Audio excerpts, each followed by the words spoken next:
Okay, guys, so I went out tonight for the first time in 2 weeks since my mother dropped me the money I didn't ask for and didn't expect and didn't want. And I did my running around collecting my aluminum cans on a Saturday night with my headphones on my Concerta with some joints in my pocket, and I'm just in the greatest mood again.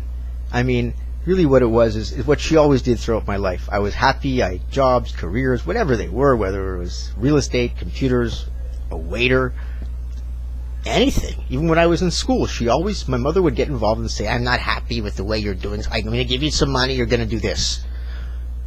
And when you're younger, you're like, all right, my mother knows best. You eventually do it. And as time went on, I'd be fighting with her, but she never gave in.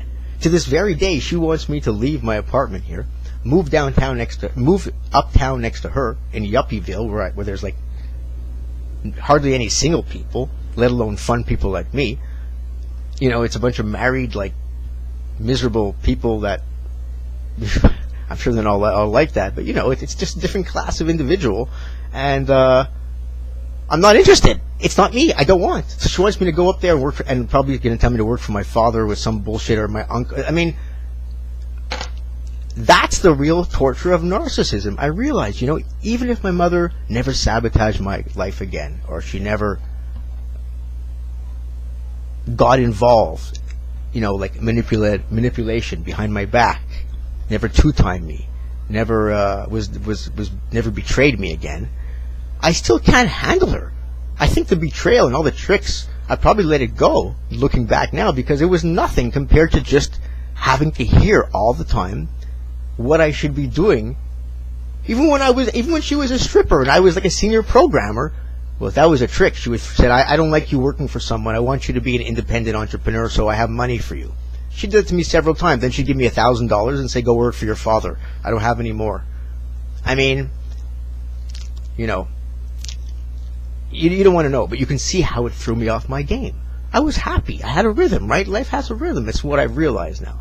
You know, people who have a soul, you know, and who are, you know, reasonably healthy, I suppose, you get your thing going, whether it's, you know, picking in the garbage, or being a real estate agent, or just being a housewife, or just taking care of your cockatoo so you can put them on YouTube and make $1 million a month with your bird.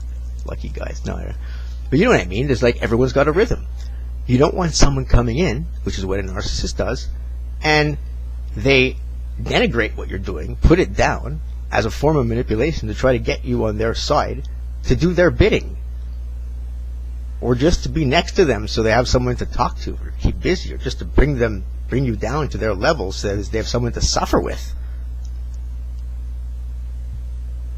That's why I think, again, I say I still like the sociopaths or psychopaths better, because it's about manipulation. They want something. You may understand. They want your money. They need you to be an alibi. They want to kill you because they like eating people. All right, I get it. It's pretty cut and dry.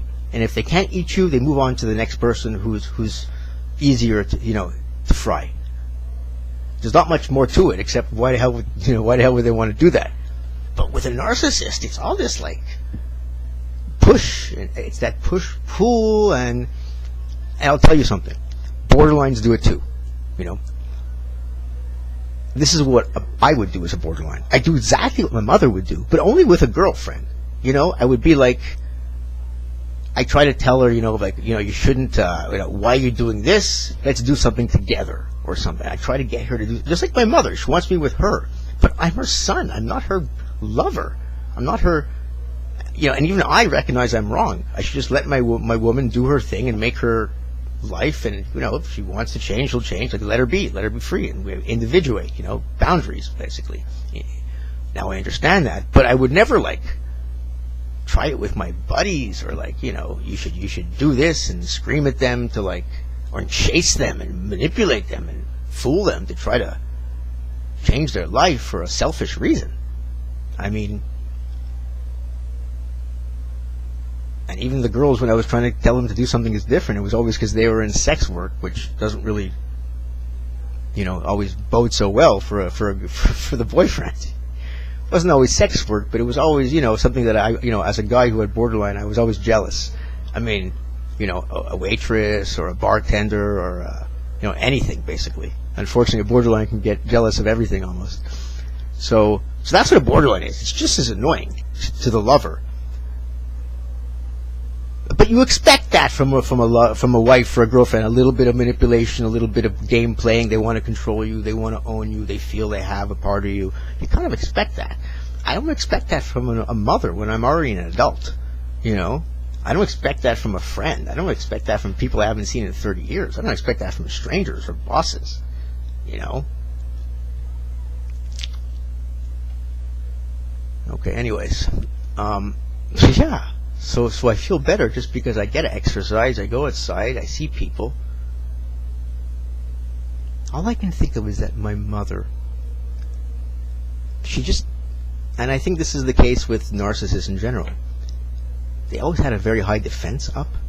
So they never just kind of like lived and relaxed with people and let themselves go to a level that wasn't, you know, superior. So if my mother saw me as an employee at a computer job, even if I was the senior programmer making 60K, well, I was still just an employee. Nothing was good enough for a narcissist except doing nothing, right? You're a criminal or you've inherited. So then, because you're doing nothing, well, then you feel rich. Even if you've only got like 10,000 in the bank, if you're not doing anything, you feel rich. Trust me, I've been there. You know what I mean? Your mother gives you 10,000. It's never really happened. I once embezzled. It's a long story. I didn't embezzle, but that's a long story. My father once inherited like $1 million, and he told me that he wanted to spend some, and my mother would kill him. I don't know if it was a manipulation. I think they manipulated me. So I said, if you give me 10,000, I won't tell her, or I'll be on your side. And he gave me the 10,000 the next day, and he never given me any money my whole life. So I think in retrospect that was a manipulation. They wanted me to give me money so that I would stay in the other city, do my real estate. I took the money and I came back. I just didn't call them for 6 months. They didn't want me back. And now she wants me to live with her. The whole thing is cockamamie, guys. Wow. I'm keeping it short these days. I'm better at this. I don't like when I talk for 15 minutes. So, and I thought about one last thing and then I'll stop talking, okay? I thought, you know what I might have to do? I might have to communicate with my mother. So she doesn't keep doing this to me every 2-3 years. And then she dies, you know, and I feel guilty or whatever. I might have to communicate with her on my own terms. In other words, when it's approaching New Year's and she can't show up because it's, you know, the snow is 4 feet high and just not happening, well then maybe I will send her some FedEx or something and just say, I know everything, and if you want to communicate with me by a phone call once a while, you know what I mean? Like I spoke to someone who says she speaks to her mother once a month and that's it. They limit it. That's it. So 1 call a month. Otherwise, she's depressed. Her mother puts her down, gets involved in her life. So I'm thinking like that's something I'm not sure if I ever heard about on any YouTube channels, is that go no contact, and then once you completely feel like you're no contact and you have control of the situation on your life, you can try to go back on your terms maybe and just limit it. Because if I tried now to go back on my go back with her, it would be on her terms because she approached me. All right, guys, that's it. I just got to relax. It's been like a really heavy. I feel a little bit better. I don't even know who I'm talking to anymore.